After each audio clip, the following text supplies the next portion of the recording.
Hello, everyone. Today is my day after explant, and so I just wanted to sort of show where I'm at. How am I feeling? Sore. It hurts.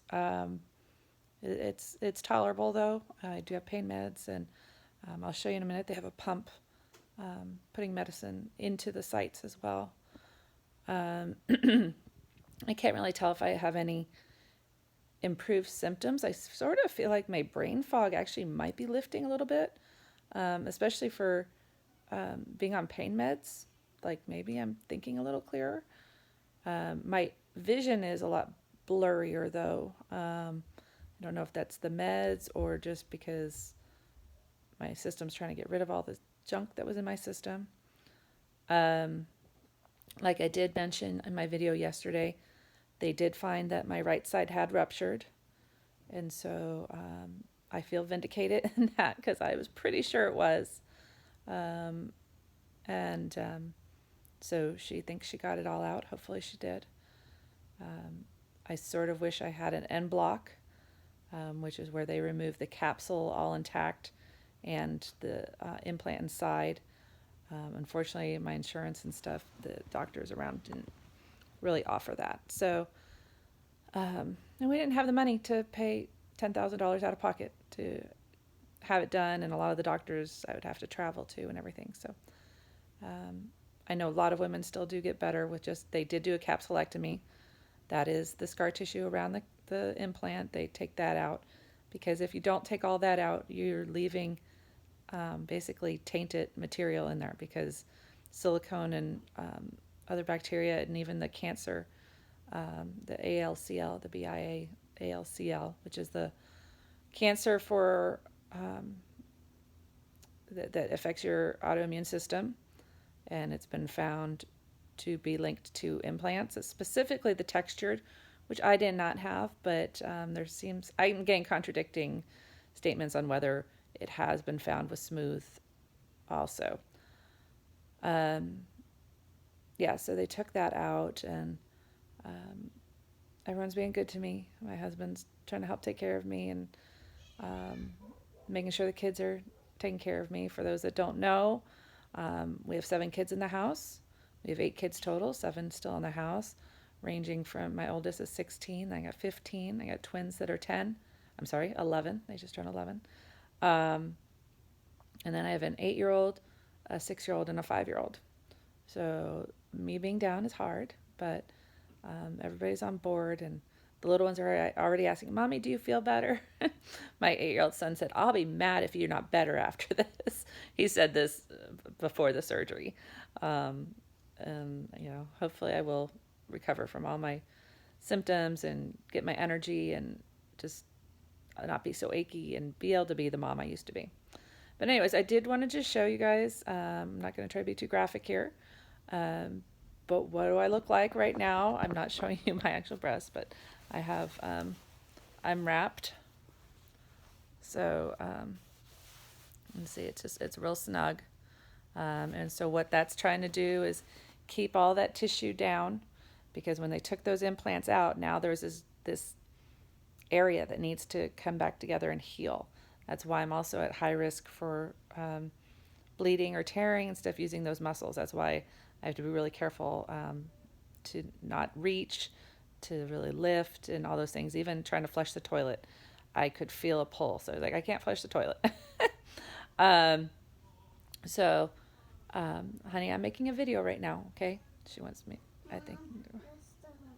Okay, go put it in the pile of clothes that we've outgrown. This is my life.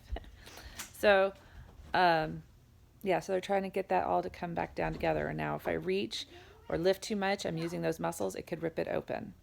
And especially with my bleeding history and my disease, that could be bad. So we're trying to be real careful for about a month. She said like minimum 3 weeks on the heavy restrictions, and so on. We'll probably do 4 weeks. We'll see. We'll see how I'm doing. But I do know somebody that wound up in an emergency surgery in her 4th week of recovery because she lifted something that she shouldn't. So, yeah, yeah, so I'm wrapped up now. In that, I've got tubes going in and going out. So I have drains. It doesn't have much in there right now. We just drained it not too long ago. So they're checking that output to, I got one on both sides.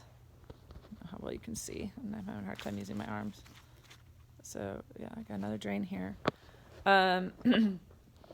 So that's trying to keep the fluid out so that everything can come back down together and heal. It's also sort of a good indicator on what's going on, if I'm creating too much fluid or if that turns bright red, thick blood, we know we got an issue. And so hopefully on Monday the drains will come out. I have to be down to 30 cc's a day on both sides for it to come out. Like I said, I also have tubes going in somewhere. Yeah, there's a little tube sort of underneath there. Anyways, but that is hooked up to a pump. There's a little ball thing in there that is pushing local meds, local anesthesia or whatever, pain meds, into that site. So that helps with the pain. Hopefully I don't have to take too many pain pills. I am having to take quite a few today. Hopefully you can hear me because I keep setting this on a pillow. They also gave me some anti-nausea medicine and stool softeners because all those pain meds can cause issues. So, yeah, it's hard right now. It's, you don't realize how much you use your arms.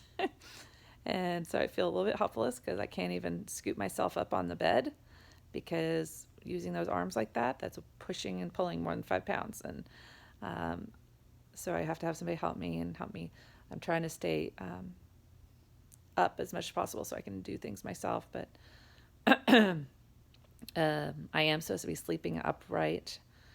And I got to double check on how long I'm supposed to be doing that for. I'm going to guess at least until these drains are out. Yeah, so I'm trotting along and I don't regret my decision. I haven't seen what I look like yet, but the doctors did say they think it's going to be fairly even from side to side as far as tissue. I don't know how that tissue is going to lay. They did sort of say the one side had more tissue on the top and less on the bottom, and so that might make things funky looking. But knowing that I had a rupture, I know I need to have these out. And hopefully it hasn't migrated too much throughout my system, but even silicone can bleed, even if they're not ruptured, into your system. And there are studies where they've done autopsy and found silicone in different parts of the body. And if you're interested in that video, let me know, because there is a doctor that testified on his studies of this. And so it's good I got him out. I wish I never got him. And this isn't fun, but hopefully this will help me feel better. And like I said, I was really nervous going into it, thinking, okay, I'm going to subject myself to all this, possibly be deformed, and it may not even have been necessary, but I know now it was necessary. And so that's all good. And I am going to make a video about ruptures. I'm not a doctor, but I've done a lot of researching, and I'll just do a quick video about ruptures so people will understand that a little bit better and how to test for them and stuff. My doctors would not do the appropriate tests. I was trying to push for it, but they said no. They would only do a mammogram, which is actually not recommended for breast implants. So, but I knew I was going to have them out anyways this past year. So when they wouldn't do it, whatever, because I'm having them out anyways. So I feel a little puffy. I feel a little swollen. But, I think that's expected after surgery. So anyways, that's where I'm at. Thanks for all the love, support, prayers, offers of help. It means a lot to me. It really does. especially when I have like customers, my Scentsy customers, reaching out and saying they're praying for me, and if I need anything, let them know. And I've been blessed with a lot of good people in my life, and I know I've got people all over this country praying for me and caring about me, and so I recognize that and I appreciate that. Dude, I'm gonna get all sentimental here now. So, anyways, I didn't sleep very well last night, but I slept a lot yesterday, so I think that I wasn't maybe as tired as I needed to be. Plus, I just find when I take pain medicines, it knocks me out, but I don't necessarily stay out. And so I did wake up at like 3:30 this morning, I think, and I was up for an hour or two and then fell back asleep for a little bit. And, but I'm just going to let my body sleep when it wants to at this point. And not much more for me to do. I'm watching TV and reading and playing on my phone. So, anyways, have a great day, guys. Happy Friday. It's weekend. I hope you guys have good plans.